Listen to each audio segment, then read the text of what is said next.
Sophie, qu'entend-on précisément par intuition?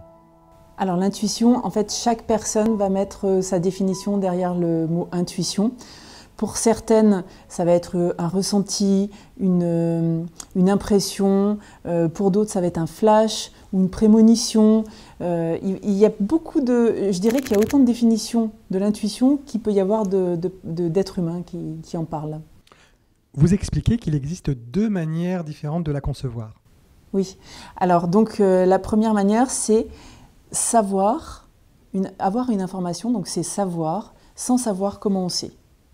Donc là, on est vraiment dans quelque chose qu'on n'essaye pas de comprendre ni de rationaliser, ce qui peut aller à l'encontre un peu de notre esprit occidental qui essaye toujours de tout comprendre et mettre dans des cases. Et l'idée vraiment, voilà, c'est de savoir sans savoir comment on sait. C'est une information qui nous arrive de cette façon. La deuxième définition, c'est celle du Larousse, que je trouve aussi très juste, qui dit que c'est une information juste qui nous parvient de façon directe et immédiate, sans passer par le raisonnement ni par l'expérience. Comment fonctionne-t-elle cette intuition?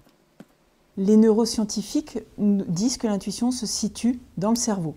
C'est-à-dire qu'en fait, chaque jour, vous allez emmagasiner beaucoup d'informations sur votre environnement, sans même en être conscient. On dit qu'on a 60 000 pensées par jour et 80-99% de ces pensées sont inconscientes.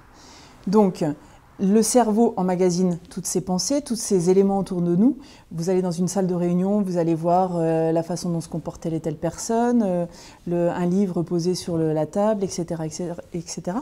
Donc vous avez toutes ces informations qui arrivent et les neuroscientifiques expliquent qu'en fait le cerveau va fonctionner comme un ordinateur, comme un disque dur. Et quand il a besoin d'une information, quand on planche sur un sujet en particulier, eh bien le cerveau va traiter ça en tâche de fond, faire des ponts et des recoupements entre les différentes informations, et d'un coup, l'information va surgir. Donc ça, c'est une des explications des neuroscientifiques. Et une autre explication, toujours au niveau des neurosciences, c'est que l'intuition fonctionne, est connectée directement avec l'organe du cœur. Et donc, son fonctionnement, c'est-à-dire qu'on reçoit les informations via le cœur, qui envoie ensuite un signal au cerveau, puis au corps tout entier avec un signal de confort ou d'inconfort. Donc on peut dire que voilà, globalement, l'intuition, on peut déjà se résumer à ça, dire qu'elle fonctionne dans le cerveau et également avec le cœur. Justement, vous parlez d'entreprise, alors quelle est la place de l'intuition dans les organisations? Alors, la place de l'intuition dans les organisations, elle a toute sa place, je dirais. C'est-à-dire que, en fait, elle s'applique parfaitement dans un contexte, par exemple, d'urgence. C'est-à-dire quand on n'a plus le temps de lancer des études, de faire des cahiers des charges, un planning, etc., des tests et du suivi. Dans un contexte d'urgence, l'intuition va nous donner des informations pour pouvoir réagir vite et efficacement. Elle a également sa place quand on manque d'informations. Par exemple, on se lance sur un tout nouveau marché. Et donc là, l'intuition va pouvoir nous donner des informations qui vont être intéressantes. Également, au niveau des organisations, on est souvent saturé en informations. Donc, dans ce cadre-là, l'intuition va nous permettre de faire un tri, en fait, de faire comme ce dont je parlais tout à l'heure, un traitement de fond et faire émerger l'information qui va nous permettre de sortir de ce sentiment de saturation d'informations. Ensuite, ça nous permet aussi, quand le raisonnement montre ses limites, le raisonnement rationnel montre ses limites, eh bien l'intuition va nous permettre, le raisonnement intuitif va nous permettre de changer d'angle et d'avoir un autre niveau de lecture de la situation. Et enfin, si je peux ajouter également au niveau de l'innovation, l'intuition va nous permettre d'amener du nouveau, puisque, en fait, si on part sur le raisonnement, on part sur quelque chose qui est déjà connu. Et c'est très difficile de construire du nouveau sur de l'ancien. Donc l'intuition, les informations intuitives vont nous donner des informations pour pouvoir innover.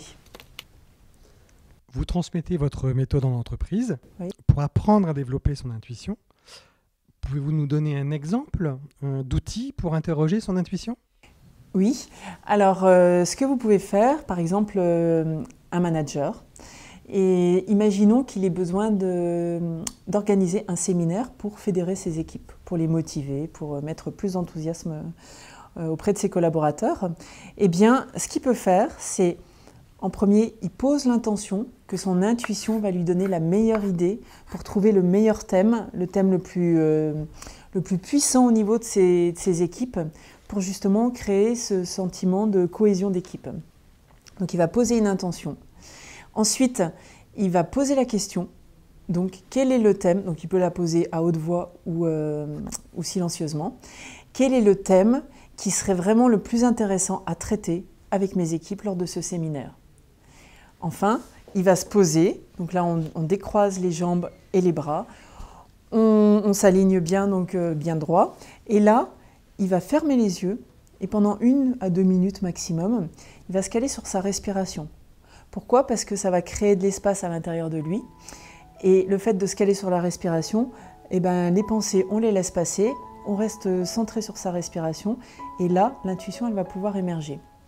Parce que l'intuition, c'est vraiment une voix subtile, eh bien, qu'on va entendre ou pas en fonction du bruit qui y aura à l'intérieur de nous.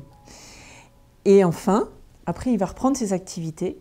Et il va se rendre compte que tout d'un coup, et ça peut aller très très vite, tout d'un coup, une information va passer, et même si ça paraît incohérent sur le moment, eh ben, il faut qu'il la note.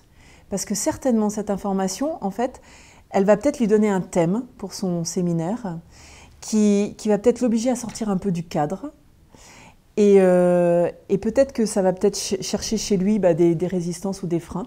Et donc là, ça va devenir intéressant parce que c'est peut-être justement ce thème-là qui va faire en sorte que ça va créer de la cohésion. Voilà. Merci Sophie. Nous pouvons retrouver toutes ces informations via votre site internet. Oui. Quel est-il? Donc c'est intuitionaction.com. Voilà. Merci. Merci.